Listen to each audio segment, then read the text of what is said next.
Today on No Power Panel, I'm joined by Tony McQuail, one of the candidates running to lead the federal New Democratic Party. Tony and I both live in Ontario's Conservative belt, a part of the country where it can sometimes feel like progressives are shouting into the wind. But it's also where the need for solidarity, cooperation, and real economic justice is clearest. His campaign's central idea, bringing together progressives, Greens, labor, and social movements, is exactly what we try to do here on No Power Panel, to build bridges across the left instead of fighting over the same corner of the room. In our conversation, we'll talk about what's broken in Canadian politics, how working people have been divided, and what it would take to rebuild a movement grounded in cooperation, courage, and real fundamental change. Thanks for joining us today, Tony. Well, it's my pleasure, Noam. Glad to be here. Absolutely. So just to get us going, can you just kind of give a brief background of your history involved in the party and in politics for people who might never have heard of you? Well, I'm an immigrant to Canada. I'm a war resistor. I was a Quaker, but I didn't feel I could cooperate with the draft because it was such a corrupt system. And initially, I planned to go to prison to protest it, but then realized when I got out, I'd have to be a tax resistor too. And at that point, I started thinking, well, is there some place I could make a more positive contribution to society and that? And so I immigrated in 1971, worked as a hired hand on dairy farms. And then in 1973, I bought the farm that we're still on. And as a young farmer, it's a pretty tough go. You're working off-farm jobs to try and bring in the money to pay the mortgage and to build up the farm. It only had one small barn that we lived in for 2 years while we built a house. And so, things were pretty tight. We didn't have any running water until 1974 when we put up a water pumping windmill. And in the 1970s, some interesting things were going on. It was the time of the oil shocks from the Arab oil embargo. Oil prices quadrupled, very inflationary. And the Bank of Canada thought inflation caused by a quadrupling of oil prices by putting up interest rates because the demand was too high, and we were just spending money like profligate rich folk, which was not the case. People were being robbed at the gas pump in a sense, and then they were being robbed at the bank as interest rates went up. So I found it really very strange thinking. And the Liberals were in power and they were defending it. We had to have high interest rates because, we were in a world economy and blah, blah, blah. And the Conservatives were saying what a disaster it was for small business and farmers and homeowners. And they traded places in 1979, but they left the speeches on the desks. So starting with the 79, now the Tories were defending high interest and the Liberals were castigating them. And I thought, what the hell? When I first came to Canada, I asked people, what can you tell me about the political parties? And in my rural neighborhood, they said, well, Conservatives are sort of like the Republicans and the Liberals are kind of like the Democrats. And the NDP are kind of like the communists. Well, I've been a social activist. I've been a war demonstrations and been draft counseling when I was 16 in our Quaker meeting house. And I'd had contact with pretty dogmatic Marxists, and I didn't have a whole lot of use for them. And I certainly didn't have a whole lot of use for the Democrats and the Republicans. So I was kind of politicians. But then being a social activist and an environmental activist, I got to know my local New Democrats, and they were great people. They were concerned about the community. They were concerned about the environment, concerned about society, and they became my home. So as a young farmer, I was very concerned about the interest rate policies, and I was concerned about the environment and the need to think about moving to renewable energy. And Ed Broadbent was making a great deal of sense to me at that time. So when the 1980 election was coming around, I called some of my friends that I'd met through my community organizational work and said, Fran and I'd like to help with the campaign. And Paul Carroll, who was a wonderful guy, a teacher and an activist, said, "Well, how would you like to be the candidate?" And I said, "Whoa!" I was thinking we'd turn the mimeograph machine. I knew how to type a stencil and turn the mimeograph, and thought I'd be handing out some pamphlets for him. But I said, "Well, I'd have to know a lot more." He showed up the next day with the policy book and his Democracy in Canada. And after I read through it, I said, "Yeah, this makes sense to me." And I ended up being, at 28 years old, the candidate in Huron-Bruce in 1980. And got me hooked because, it gives you an opportunity to talk to people, learn what's on their mind, share ideas, hopes, and dreams for the future, and how we could do things differently. And in 1980, we had some time to make some gradual transitions in terms of a fairer economy and a renewable energy based and a conserver society as opposed to a capitalist corporate consumer society. We've lost a lot of that time because we have a first past the post electoral system, which has a real powerful impact on keeping smaller and emerging parties and ideas from getting the share of representation that they deserve. And then what happens, and I guess this is why I think democracy is valuable and important. At its best, democracy lets us find our collective wisdom if everybody's at the table. And it also lets a society change and move gradually if that majority opinion is adequately and honestly represented at the table. Then as the majority opinion moves, oh yeah, we really do have to look after the environment. Oh yeah, we've got to adjust the economic system so that we don't have multi-billionaires and people sleeping on the street. If that consensus moves and is well represented and fairly represented around the table, a society can adjust and change without having to wait for catastrophe and revolution. But when you have a system that keeps the elite positions of the past in power and in control, then you don't get that kind of change. And our system is even worse because when we get a phony majority, and I don't like to use right and left, I like to use progressive and wrong. Right.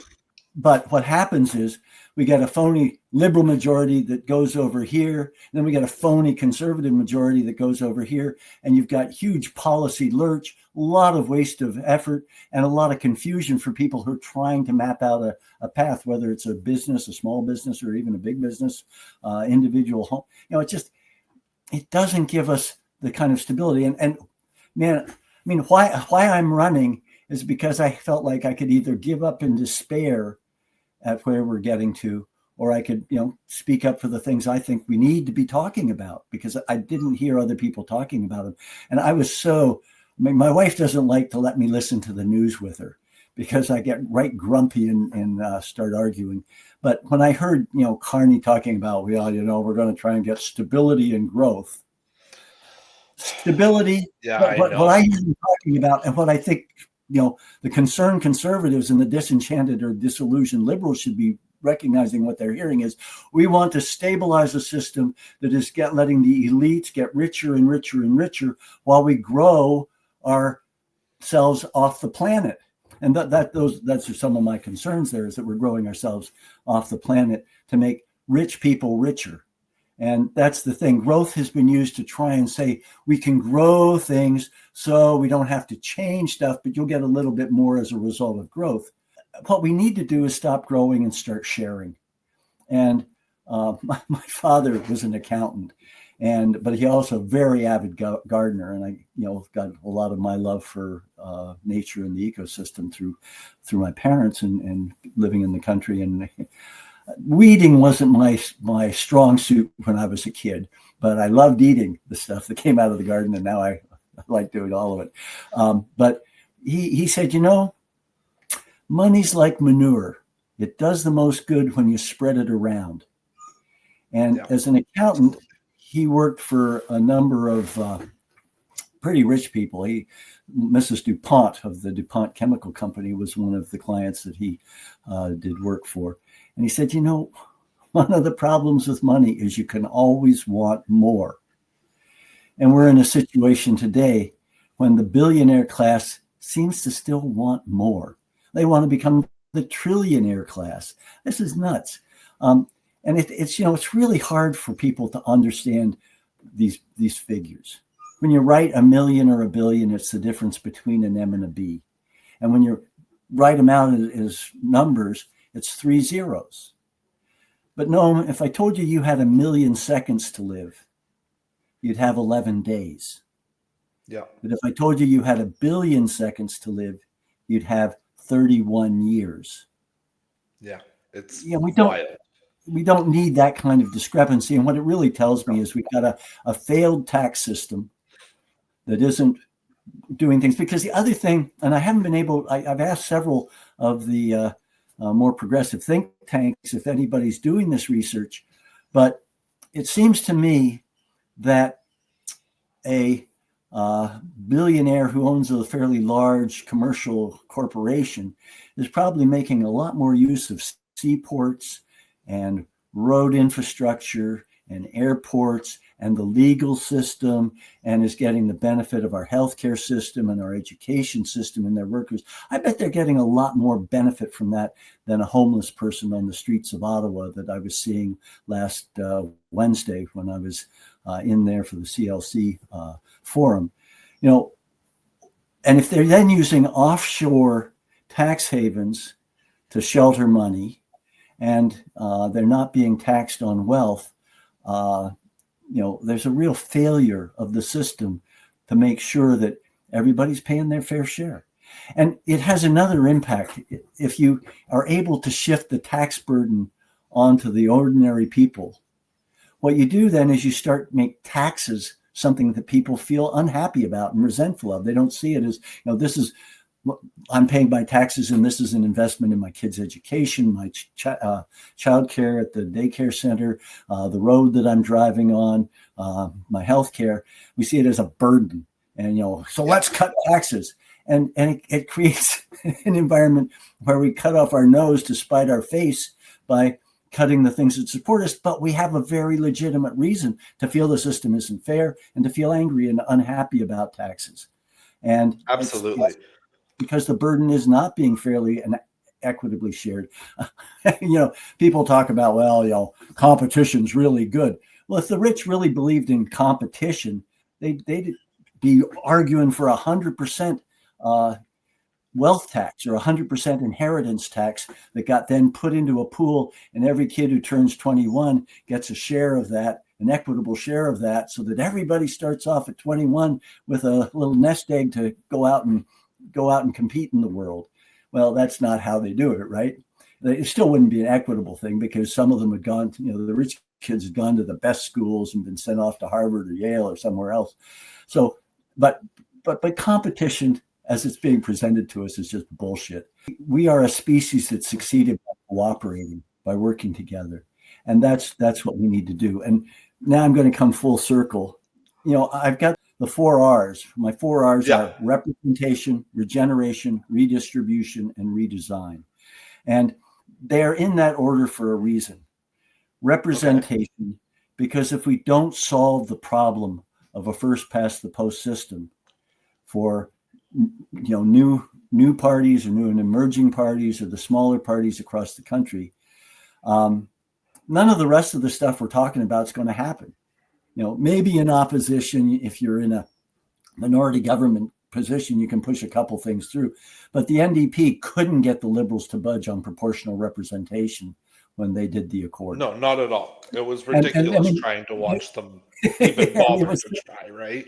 So it's one of the things that drove me out of the party, quite honestly, was that I spent years saying this is the most fundamental issue for our democracy. And then we got into the position where we had the balance of power in a minority, and it wasn't even on the list of things that they were trying to secure, seemingly. Yeah, well, they said that the Liberals told them they weren't going to budge on it, so don't try. As my understanding from someone, but I think that would have been the thing to go to the polls on. And then personally, Absolutely. After the Justin Trudeau 2015 promise, and 3,000 or more promises that last under first past the post, I think we should have done the 2019 election on that and said, actually, we really will do this. They just told you they were going to because they wanted your votes, folks. It would have exposed all of the rest of the issues with Trudeau in terms of his dishonesty and his broken promises on a huge amount of other issues as well. So you're telling us about your R's, and I want to So the first one is representation, because we still have a first past the post system. If I am in a position to work in a minority government or form the government, a citizens' assembly on proportional representation, with the caveat that it would be used, the recommendations from the Citizens Assembly would be used in 2 elections before any discussion of a referendum on it, because referendum get used. That's by the elite so key and vital. So, but that would be one of the things on day one. The second would be a Citizens Assembly to look at the principles of a fair tax system. And what are the principles of a fair tax system? I don't expect a Citizens Assembly to design it, but let's say, what are the principles? A dollar is a dollar, and how do we make sure that everybody's paying their fair share and make it a staged or a one where the more you have, we recognize that the more you have, it really means the more benefit you're getting from a whole lot of services that government provides. And I don't know if we've got room for this, but when I've been in campaigns, one of our local artists made this for me, and I don't know if you can read that. It looks like it's coming. But Hazel Henderson is one of my favorite economists, and she said, "I'm tired of pie charts. I want a cake chart." And she said, "It's a layer cake, and my layer cake has nature on the bottom layer. The next layer is the family and community, or what she kind of called the love economy. It's the part that doesn't show up in gross domestic product because money isn't exchanged. And then the next one is public sector, and then the private sector." And what she said is, every layer of a cake depends on all the layers below it. And that's going to be real important when we come to my second R and my third one, regeneration and redistribution. But, we've got to figure out how we deal effectively with the first past the post system. And what I've been saying for some time is that, if parties that are progressive, and I prefer progressive to left and right, because that goes back to the banks of the Seine River in France. It doesn't, and all our road signs say go right or stay right. And I agree, don't drive into the oncoming traffic, but that's not how you define my politics. My politics are, do you believe in a progressive politics that supports people, or do you deal with one that is much more inclined to look at how we concentrate wealth and maintain the structure of industrial capitalism in a way that is destroying the planet that we all need to live on? And to me, an approach that says we want to preserve this place for our kids and our grandkids is a pretty strong small c conservative value. Absolutely. And I think that we have to create a broad coalition of people who believe we need to preserve the earth and the environment, whether you call it creation, Mother Earth, the environment doesn't matter. It's where we live. It's our home. And we need to recognize that we need to work together to preserve it. And because of first past the post, parties tend to get concentrated in areas that they end up being in. So the NDP, which started out as a rural, community-based political movement to try and wrest power from the big central urban banks and power structure, has now appeared to become a much more urban party. And that brings up something interesting that I want to ask you about. Because I think that something that you and I both have the experience of, that very, very few New Democrats that you talk to at big meeting halls where they all get together have the experience of, is going door to door in a riding that the NDP has never won and is never going to win. Well, Or at least, let's not say future. never, because absolutely, we Well, both want to make that happen. Let me tell you. Let me tell you my experience. I mean, I've been a candidate 5 times federally and twice provincially in a very rural, supposedly conservative riding.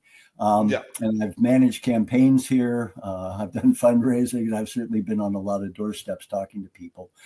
And what we did in the 80s in Ontario, the Central Party was running PAC rat drives, pre-authorized checking, PAC rat drives, trying to get membership on a monthly donation basis in their better ridings, their bigger ridings. They put staff into that. Well, what we did in our rural areas is we would get the 1 or 2 or 3 activists in neighboring ridings together. And when we did field mice drives, where we would go to our best polls in that particular riding. And these were polls that, our best polls were like at that time 10%. Yeah. And we phoned through the voters list. And at that time, you could look up the phone numbers in the phone book. They weren't all cell phones. And, we weren't expecting to get more than 1 in 10 friendly people, but we signed up members and we built the riding associations. And this is another really important part. At that time, the provincial party, I think, was sharing 60% of the membership money to the riding, and then something like 25% to the provincial party and 15% to the federal. So membership work was actually the best way our ridings could do fundraising in our perspective. Absolutely. So built the riding, and we need to get back to we've got to rebuild from the ground up and strengthen the local riding associations, because they're the network that connects with the community. But anyway, you said never. We elected MPPs in rural Ontario in the 1990 election, in part because the media was asleep and wasn't trying to kneecap us in the media, but also because we had built from the local riding level and had the organization and had membership. And that's what we're going to have to do again. But this is my question for somebody who has that experience and who in every election is going out there and talking to these voters who fundamentally should be voting NDP. Historically, as you mentioned, the CCF was a rural party in its beginnings. What lessons do urban Toronto, Vancouver, Montreal, the big urban center activists need to learn from those of us who have experience talking to people who, yes, vote conservative, but on an actual issue portfolio, by voting conservative, they're voting against their own self-interests. And we know that we can get them on side by having real conversations with them from a human level. What lessons do you think need to be shared? I think we need to realize, one of the challenges of any kind of national campaign is it gets focused on the leader and in the sound bites and that. So that's why you need your local riding associations, not just to be parroting what the central campaign is talking about, but to figure out how to contextualize things like healthcare and education and a fair tax system into something that makes sense and can resonate with their local community.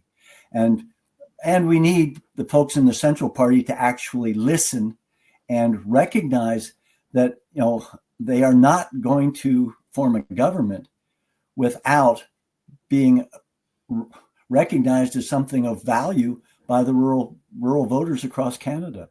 And the challenge is that with our first past the post system, they've gotten so insecure about taking a message out and talking about what could be done that would benefit rural folks, because they don't think they've written us off is the real fundamental thing. And it happens in all the parties.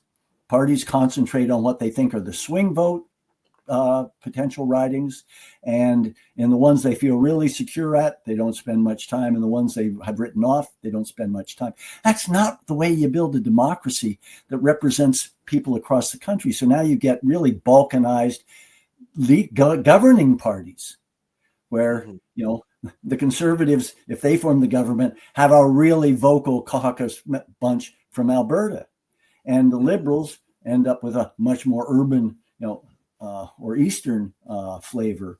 And again, that just creates further polarization. So that's again why we need, as green progressives, to figure out a message that resonates across the country, resonates in the cities and in the countryside, and figure out how to package and share it in a way that makes sense in those different constituencies. And I'm a holistic management certified educator. And when I first reached out to my relatively small contact list of a couple hundred people and said, you know, I'm thinking about doing this. What do you think? Is this a good idea? Are these concerns that I want to raise ones that resonate with you and you think are important? I got a lot of positive feedback back. And one of the things I asked people was, well, if you were trying to say what you'd like in terms of the quality of life for people in Canada now and in the future, what would you want? And as a holistic management certified educator, we have a process that looks at what we call a holistic goal, which looks at the quality of life, a farm family or a rancher or a small business person or an individual. What are the positive things they want? What do they want in the future? And then what are the things you have to do to get there? And so people got back to me with some of their dreams and ideas. And let me just give you this holistic goal for Canada and think about, you know, I've got it here on a piece of paper. But in terms of quality of life, as a country, we meet the basic needs for water, food, shelter, clothing, healthcare, and education for every Canadian resident. Everyone has access to fresh air, clean water, and healthy green space. Everyone has time and energy for themselves, their families, their friends, and their occupation. Everyone has an opportunity to contribute and be involved in their community. Vision.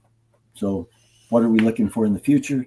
Canada is a caring, compassionate country, both for its residents at home and to the broader world community. We make decisions carefully, considering their impact on the planet, the people, and the economy. The earth is healing, communities are thriving, and conflict at home and abroad is decreasing.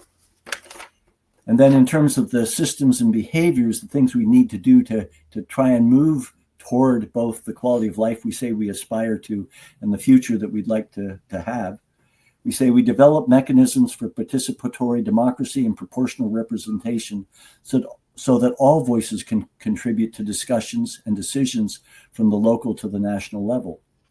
We support locally designed projects to enhance local well-being and resilience.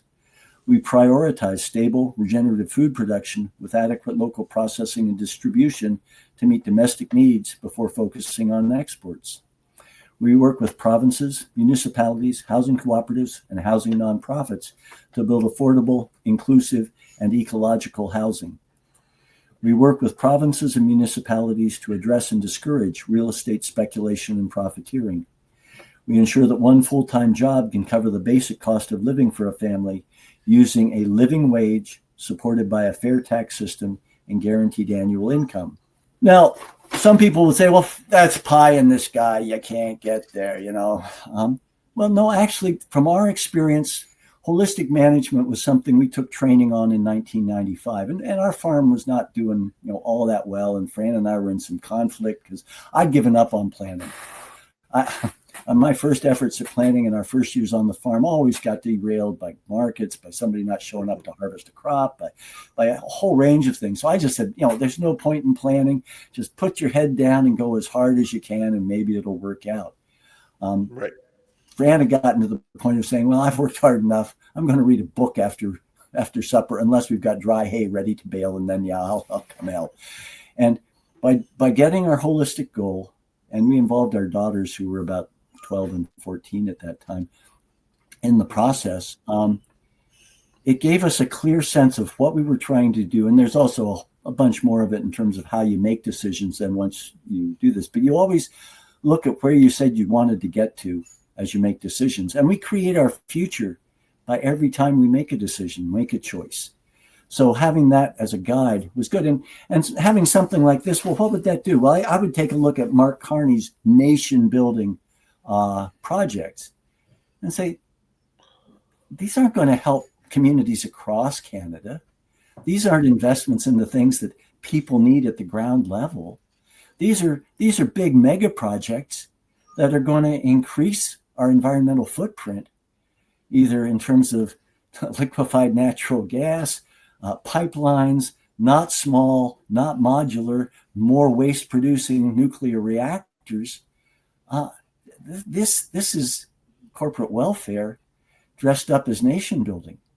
Why don't we spend this money on things that people need in communities? Why don't we support local communities in figuring out how they could use less energy, how they could find more ways to cooperate and use less resources? Why don't we invest in healthcare and education and the things and look at how do we create a system where food is seen as something that is essential, and then we start building greater local productivity and resilience in terms of both production, distribution, and consumption. So I mean, that would be where I would see building a nation all across the country and at the ground level where it really has a valuable impact on people. Sure, there may be some good, well-paying jobs out of some of these projects, but the bulk of the money and the control is going to be centralized. And so that's how that kind of a goal, each time a government would make a decision, is saying, well, is this taking us toward? So then let me ask you this. Yep. In your definition and with in mind your aim of cooperation, do you consider Mark Carney a progressive? No. Okay. No, listen. It's why I'm not. I asked this because the last person in an NDP leadership race to propose this kind of idea in a serious way was Nathan Cullen in the 2011-2012 leadership race, and he was at the time explicitly advocating for cooperation with both the Green Party and the Liberal Party against conservative candidates. So I want to get an understanding of your vision for how this would work. Listen, I've been on too many all candidates meetings with the Liberal and Conservative. I would rather try and work a deal with my local Conservative MP, who has helped me hold up that sign, that lovely banner made by a local artist, and who also signed on as one of the 20 additional seconders to the Citizens Assembly private members motions that were put in, because we need to talk to people, we need to work with them. But believe me, from my perspective, the Liberal Party establishment and the Conservative Party establishment are basically interchangeable parts of the same elite. Perfect. And what I want to reach out to, and what I would be interested in cooperating with, would be progressive Liberal elected members who say, yeah, we want to support what you're doing. And we will, when we run in the next election, we will say your platform is one we would endorse if you get enough seats to do it. Then I'd be happy not to run against them if I had something signed by them saying that was what they were going to do. But what I'm interested in working with is working a deal with the Greens.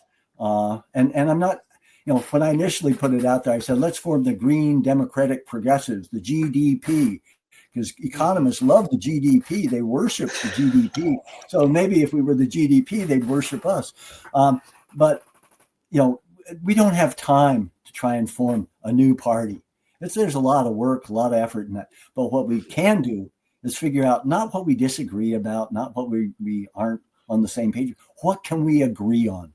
What can we say would make really significant, important, fundamental change right away as a government? And gotcha. So it would be a kind of non-compete agreement with a list of policy aims if you're successful in getting into power. Yeah. What we would do, and that's another important thing. one of the things I learned through holistic management, the person who developed it said, you have to understand the difference between complex systems and complicated systems. My tractor's a complicated system. The airplane's a complicated system. There's a lot of pieces and parts moving together, but it works in a linear fashion. You pull this wire off, things stop. You put this wire back on, things start. But in complex systems and human relationships, which includes governments and families, are complex. The environment is complex. There's a whole web of interactions, and it's not linear. You do this thing once, and think you got this result over here. You do this again, something else happens over there, because they are so complex. And so what you have to do is you make the best decision you can at the time, and then you have to monitor it and say, is this policy actually dealing with the tax haven issue? Or do we have to modify it? Is this actually creating more cooperative housing and more affordable housing? Or do we have to think about other ways to tweak it? And my feeling in holistic management, we talk about the importance of the context you're working in. And that's why I believe it's so important that we build this from the ground up, because it's at the local community level that people know where they are, what they're working with, what are their values, what are the historic nature of their community, what do they dream for their community. If you try and impose stuff from the top down, you mostly run into resistance, and quite legitimately so, because you got people who don't know how the fisheries work telling Newfoundlanders who've been there, working on this fishery for 500 years, how you ought to manage it. And it turns out you manage it toward corporate folks who are dragging the ocean bottom. Well, you end up destroying what local communities value and are trying to preserve. So we have, the federal government has some very important roles to play, but it needs to do it in a way that is very supportive of the diversity across Canada and builds on a vision. And that's why I think the holistic goal actually has value, is it's a vision of what do we want for the future? What do we want for ourselves now? And what do we want for our kids and grandkids? And I think that's possibly a vision that people who have not perhaps historically voted NDP could say, well, that's something that makes sense to me. And it certainly, for us, when we took the holistic management training and did it, it was transformative for our farm. We were now all working on the same page. And we had tools that helped us make decisions that then consistently took us where we said we wanted to go. And boy, when you start succeeding in getting where you want to go, that just gives you more encouragement and strength to carry on.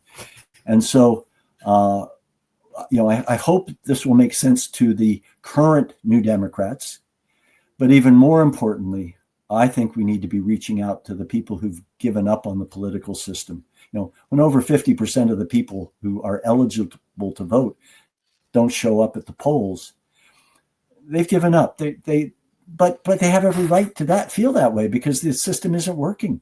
It isn't working for them in terms of creating a fair and pleasing situation in terms of the country. And then we also have to reach out to what I call the disillusioned liberals. I would think there are a lot of liberals in Alberta who had heard that idea that 2015 was going to be the last first past the post election, and that maybe their votes as liberals out there were going to count for something. And I don't think they'd be a little disillusioned with the Liberal Party. And I think there are concerned conservatives who think that a hostile, polarizing, abusive kind of politics is not the way you build community. It's certainly not the way you try and build a community in a rural area. I mean, we have our differences, disagree, but I'll tell you, if I'm stuck in a snowbank, the first person going by is going to stop, whether they're a liberal, a conservative, a Green Party member, or a New Democrat, and they'll help pull me out and dig me out. And I'll do the same for whoever's in the ditch here. Rural community knows about cooperation and knows about supporting each other. And I mean, we've got a radiothon going on for our local hospital. We know how to pull together, and we know that you need to pull together. And to me, the wrong wing, the Margaret Thatchers and the Ronald Reagans, were very good at saying, government involvement is the nanny state. You poor people in diapers, if you're going to turn to the government, it's the nanny state. Well, the only assholes who've had nannies. Most of us don't have nannies, so I guess they know what a nanny state looks like. But I want a community state, a family state, a state that says, how can we help make the world work for all of our constituents, all of our residents? How do we meet the basic needs? And that's so anyway, enough on representation. Yeah. We got to deal with the first past the post thing until we can get a proportional system. And from my view, the way we do that is we work together before an election to get what we can agree on, come up with a clear platform, set of programs, say who's willing to join on to this, and if you are, great, and see if we can create a third alternative to the historic power structure and status quo elites who are I think sleepwalking us to extinction with their stability and growth mantra. But the second R is regeneration, precisely because we are sleepwalking to extinction. The earth has remarkable healing capacity, but for it to do that, you've got to stop destroying things. And I'm on the ground. I mean, too many people are making decisions from air-conditioned corner offices, 20 or 30 stories up. I'm on the ground, and I'm soaked through with sweat this summer before 9 a.m. doing my morning chores. That's hot. This is not a good situation. We've dumped millions of years worth of fossilized photosynthesis up into the atmosphere in 50, 60 years. And we've got a real serious problem. And I don't know if you recommend books to your audience, but this one, Earth for All,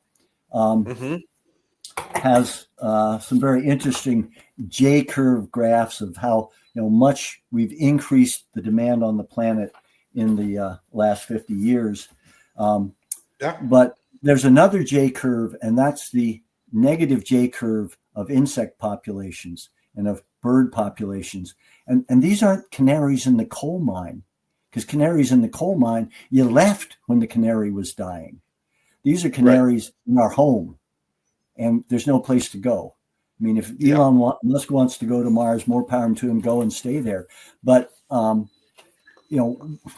we inhabit this little thin layer. I'm going to clip that out. Just Elon Musk, go to Mars and stay there. But we live, our lives are in this little layer of atmosphere and green growing plants and living biological organisms on the planet. And we are shredding the fabric of life that supports our existence. And so we need to develop, and I've been involved in agriculture for over 50 years. And there is a real move there. I helped start the Ecological Farmers Association in Ontario over 40 years ago, trying to figure out how could we work more effectively as farmers to both produce food, because we all need to eat, and food is basically the underpinning of civilization, but also how can we do it in a way that strengthens the environment, strengthens the ecosystem, and gives us a future.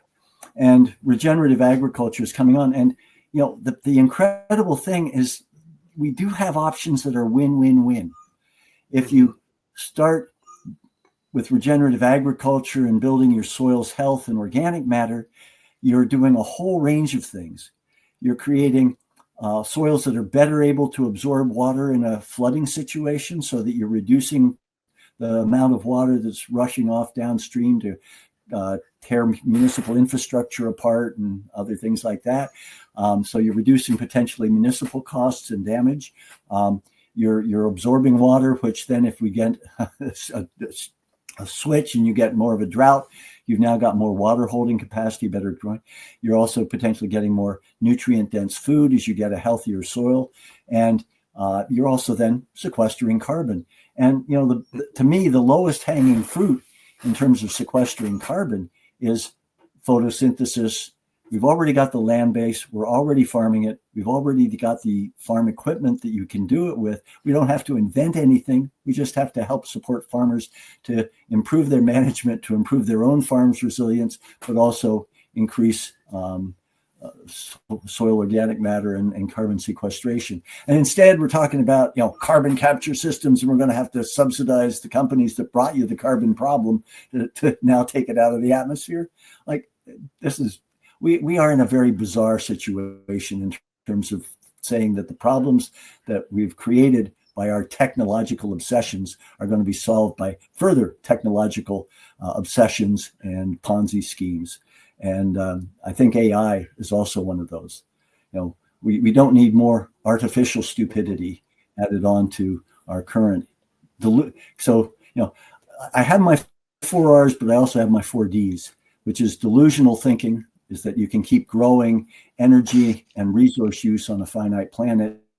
This leads to the denialist behavior that we're seeing in our leaders saying, we can keep going the direction, we're going to have sustainable growth.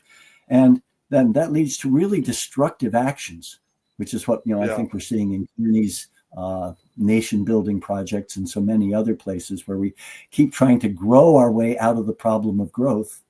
And then finally, my 4th D is degrowth, because I think we have to get serious about saying no, growth isn't going to solve the problem. Sharing and figuring out how we more equitably deal with the growth, because if we keep going with the means of production as the way we've currently got it organized, we're going to use the means of production to undermine the means of survival, which is the biology of the planet. And so we got to do that. So we really need to look at how we do regenerative behavior, not just in agriculture, but in our communities. And the thing is, if you start looking at how can we reduce, energy and resource use, I was at a conference in Calgary, and I happened to have been participating in the Grandparents Against Genocide demonstrations on Thursday. So I made up a little sign that I could take, and I went out, and it was really interesting because I was at a busy intersection, and it was tight, and I counted cars, and I would say for every car that had 2 people in it, there were 20 that had 1. And so, in terms of thinking about how might you change resource and energy use and save money and have a little more community, if you did a rideshare program, say a municipally coordinated rideshare program, and you got 2 people in each of those cars, then you could have taken half the cars off the thing, which would have reduced your congestion, would reduce your air pollution in that area, reduce your fuel use, cut your commute cost in half, because now you split it with the other drive. How many wins can you get out of this thing? But it takes some effort to coordinate. And those are the kind of pilot projects that the federal government can be supporting, saying, well, what can your community do that would reduce energy use, reduce resource use, and build some community? And how can we support that? Let's try and then communicate those across the country and let people adjust them to their own context and the things that make sense in their area. So that's the regeneration side. The redistribution side is we've had an economic theory that capitalism is good and that we've got to be able to accumulate capital so that we can do the good things that capital does. And so we've had I like to say, priests used to be the people who promoted the divine right of kings, and now economists are the people who promote the divine right of the rich. And with that kind of thinking, then it justifies a tax system that supports the concentration of wealth, and it supports a legal system that supports the concentration of wealth. And at this point, given the disparity between 11 days of life and 31 years of life, we've gotten far enough on the concentration. It's now time to design a distributive economy that makes sure that people get fairly paid. And some of my Quaker background comes into this.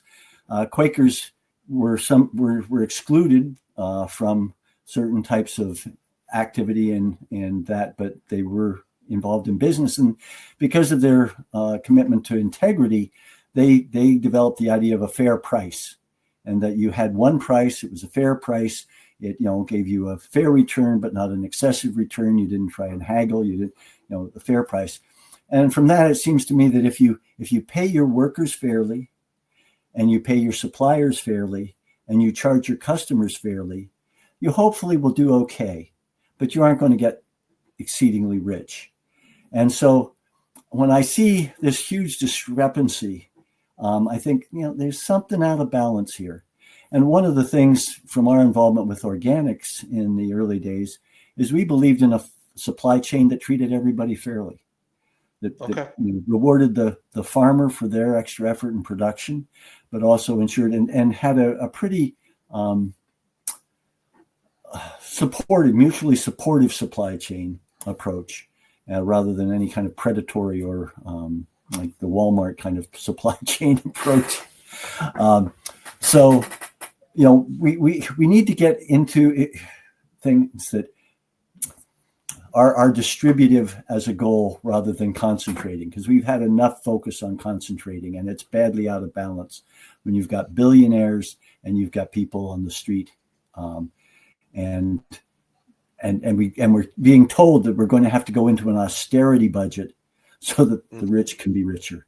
That just doesn't make any sense to me at all in terms of this coming from David Cameron's Bank of England governor. Yeah.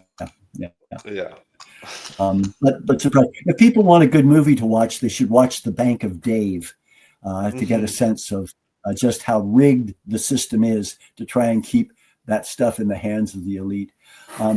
But the other thing that I think we need to think about is, people are scurrying around quite legitimately worried about the impact of the tariff wars and that.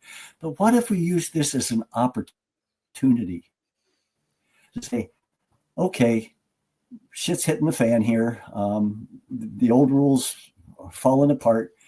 Now, how can we use this to reorganize? And that's my fourth R, is redesign.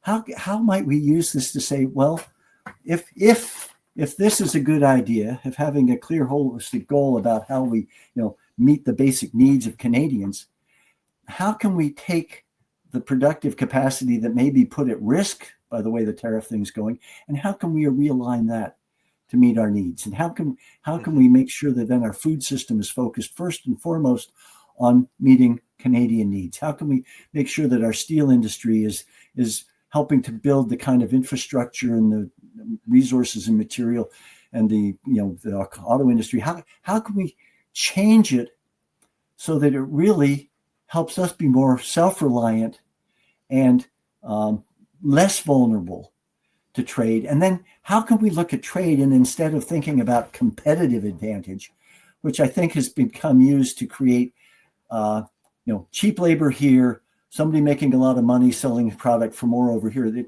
middle folk, the traders have been the ones to benefit from that kind of a trade system, whether it's in commodity grain or whether it's in manufactured products or whatever. Could we move to thinking about, well, what is the cooperative advantage?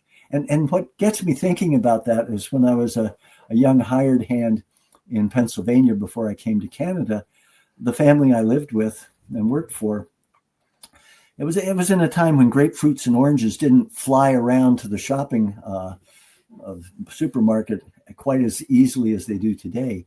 But we had grapefruit for breakfast most mornings after we'd finished the chores and come in for breakfast after doing the milking. And the reason was, in Pennsylvania, we could grow apples pretty well. And in Florida, they could grow oranges. And the farmer cooperatives sent cases of oranges to Pennsylvania, right, and cases of apples to Florida. And it was a cooperative advantage where we both got to have a benefit from that trade. And can we sort of rethink it so that we say, how do we make this mutually beneficial, rather than just have a system that's designed to make some people rich by the differentiation between cheaper labor or lower environmental standards?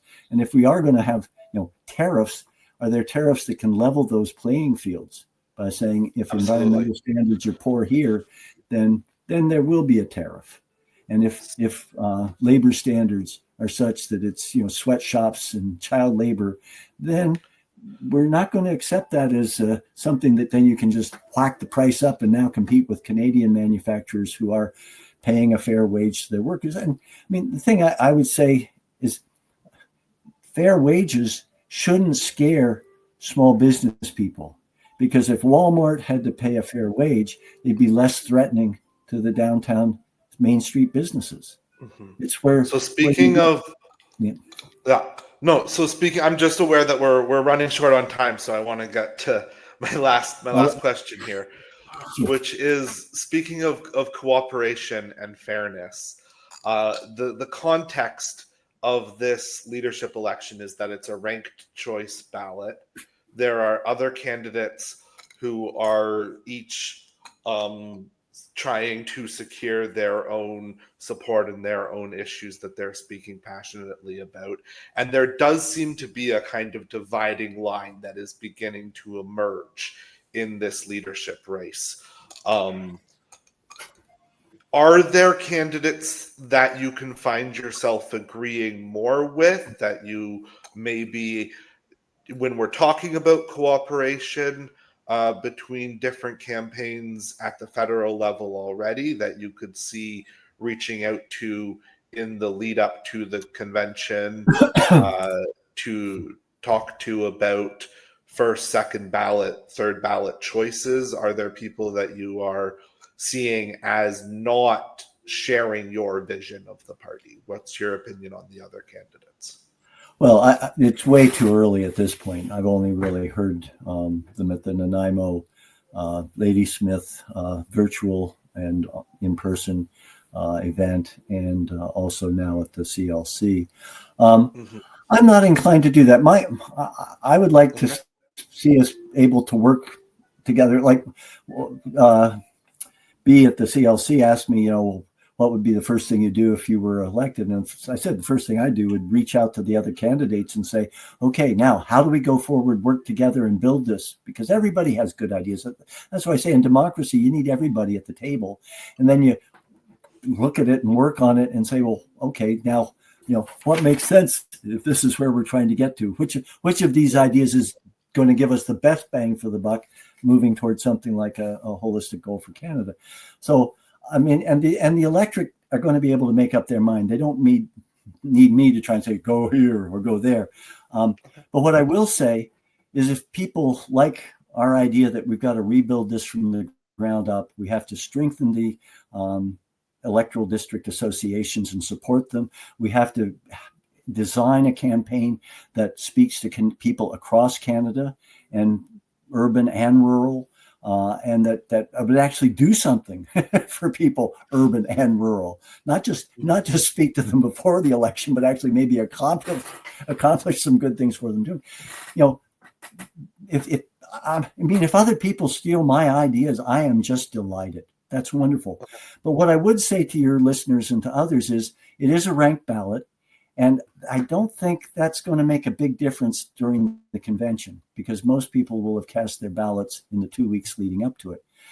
But, I know that the Tony McQuail Green Progressive campaign is very much an underdog campaign at this point. But if you like the things I'm saying, there are a couple ways you can support it. One is you can first donate to your local electoral district, because that's how we've got it. That's where we've got to put money to build from the ground up. But if you like what I'm saying about the need to do that, I really would appreciate you donating to our campaign, because $133,333 is a real big entry fee to sit at the table. And that's what the party put in. That's a 330% increase over what Jagmeet Singh's folks had to raise. Wild, yeah. And I had some comments on that, but those are the rules, and you have to figure out how to play within the rules, whether it's first past the post or a high entry fee. But we need that.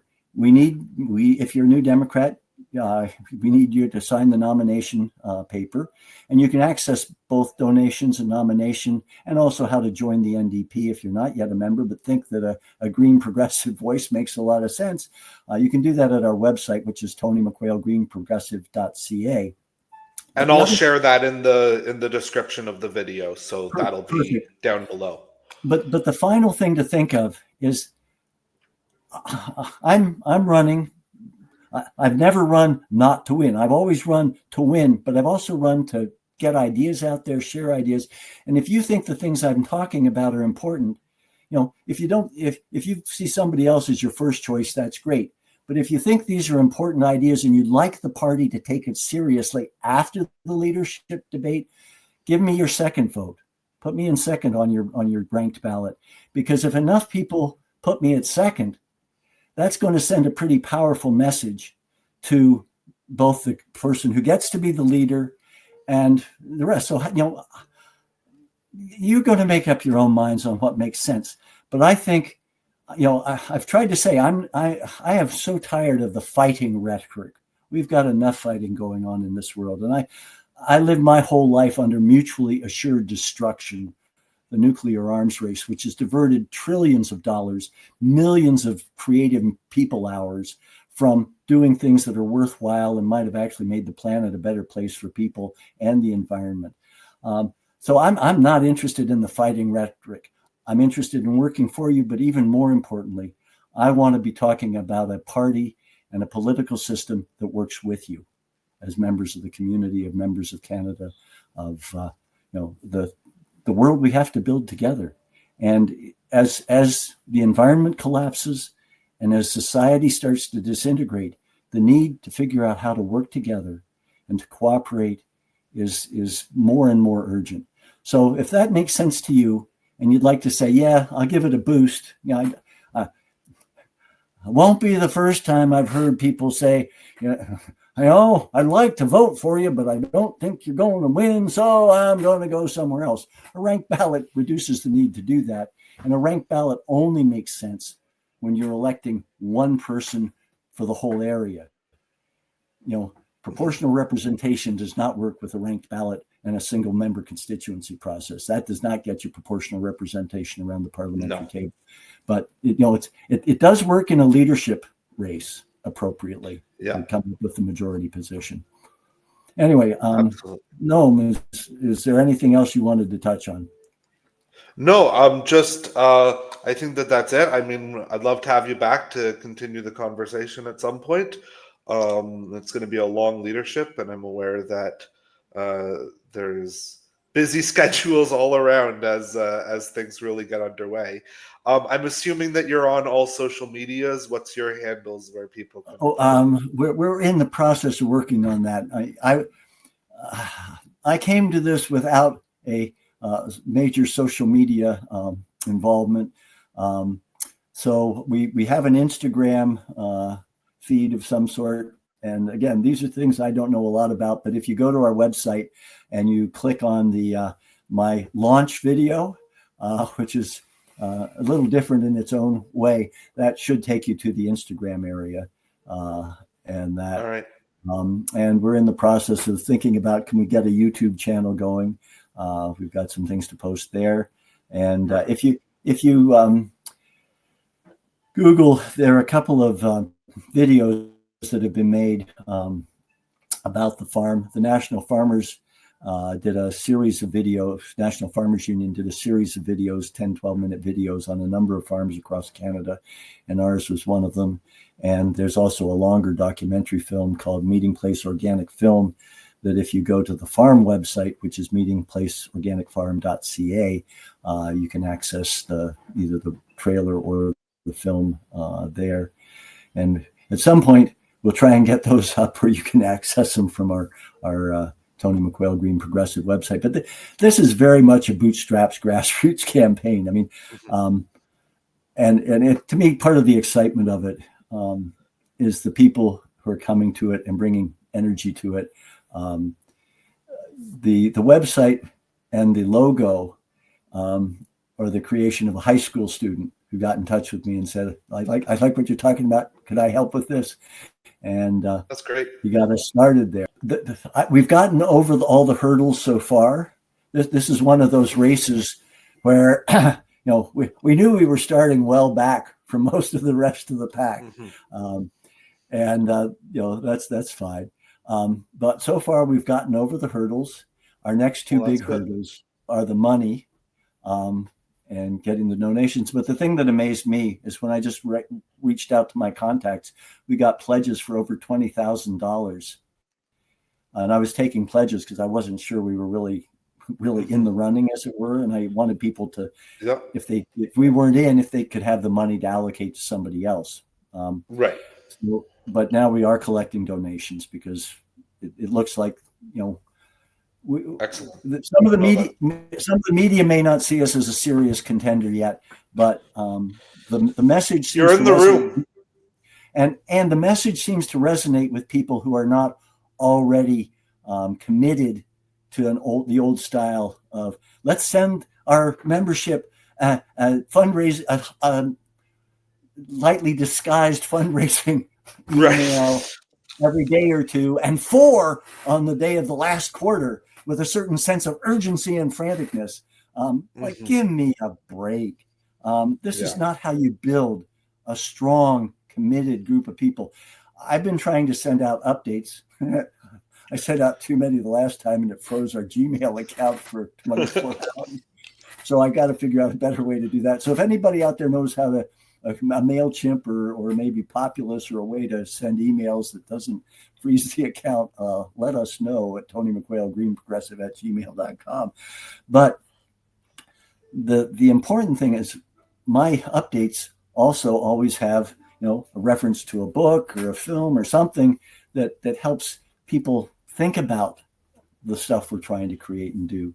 And that's what we need to be doing is sharing ideas, figuring out how we can work to build a better world, as Tommy Douglas used to say. Because, back in 1980, when I first ran, it felt like we had some time to make a more gradual transition and work toward more of a conservative society that was, dealt with good human values in terms of caring and sharing, but also reduced resource use and energy use.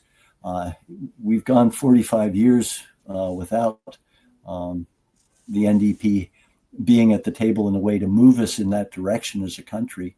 And I really do feel that, unless we take pretty drastic action to build from the ground up ways that work for communities across the country, we are going into very difficult times. And anybody who's been through a wildfire or a flood, watch their home wash away or burn up, understands that we are in a time of transition and a time when change is coming. And it's a question, do we manage that change in a way that works fairly and supports our communities and supports the people in those communities? Or do we just hunker down and build bunkers? And, the rich and powerful build these fancy bunkers, but it always kills me, Noam. One of the things I've noticed about science fiction, and I think we maybe have seen too much science fiction, so we think the Earth is expendable and we'll go off into space, but that's to me not real. But in science fiction, you never see where they grow the food, and you never see where they crap. And those are two of the most important parts of our role in the biological cycle. And as somebody who grows food and who had a real interest in the energy intensity of food production. When I got a degree in environmental studies while I was starting to farm. But there was a couple, Steinhardt and Steinhardt, who did studies on what at the time they called net energy productivity. Now we might call energy return on energy investment. And we think we have this incredibly productive agricultural system, our industrial agricultural system. Well, it's really productive in terms of getting rid of human labor on the farm. But there's the irony that on the one hand, they say one farmer feeds 100 people, but then they say 9 in 100 or 10 in 100 jobs are related to agriculture and food. So then it's 1 in 10 rather than 1 to 100. But the other thing is energy intensity. And what Steinhardt and Steinhardt came up with was that when you took all the various energy that went into the equipment, went into the transportation, went into the processing and refrigeration and canning, went into the pesticides and the fertilizers and that, when you added it all up, there was about 10 calories of energy going into the food system for every calorie that ended up on the plate. So what was even more interesting was when they looked at pre-industrial agricultural systems. Yeah. They had a system where for every calorie that went into the system, either it was a range, but it was a range from 5 to 50 calories came out. And the 5 calories was a pretty subsistence primitive agriculture system, and the 50 calories was a pretty intensive rice paddy system where in addition to rice, they were raising ducks in the paddy and had greens growing and other stuff.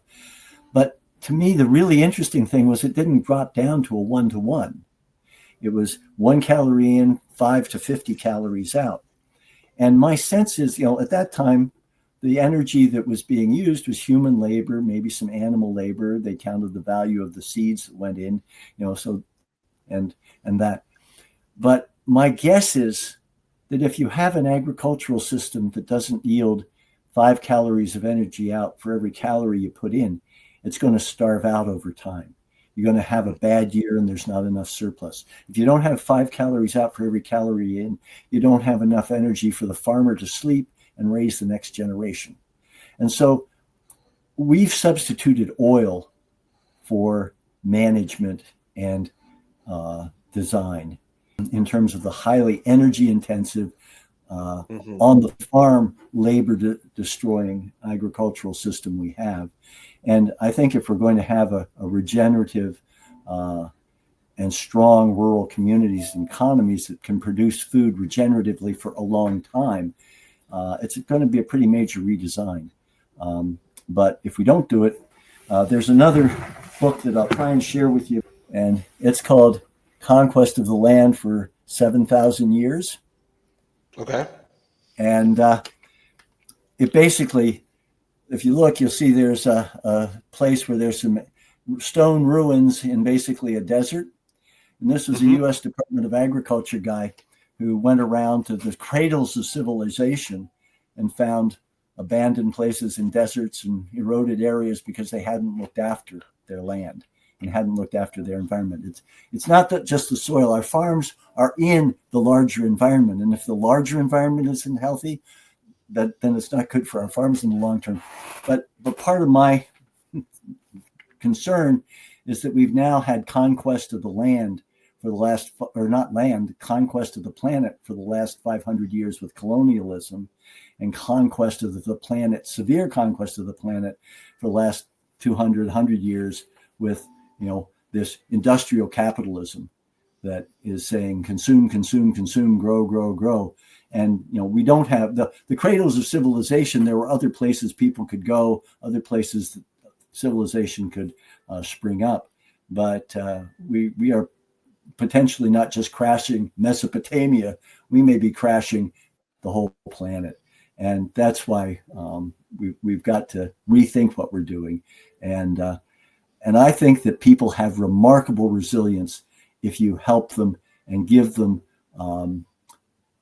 a sense that, yes, we can do this. And yes, there's a purpose and we've got to do it together, because community is what we're best at as people, or at least have been until the economists told us that we should stand on our own 2 feet and look after ourselves and to hell with everybody else. That ain't the way you build a good society, and that isn't the way you create a future that's going to work for all of us. Excellent. That feels like a great spot to leave us on. Thank you so much for joining this episode of No Power Panel. Tony McQuail, federal NDP leadership candidate. We'll put all of your details in the description. Good luck, and we'll see you next time. Okay. Have a great day, everyone, and thanks for listening. Thanks, Noam.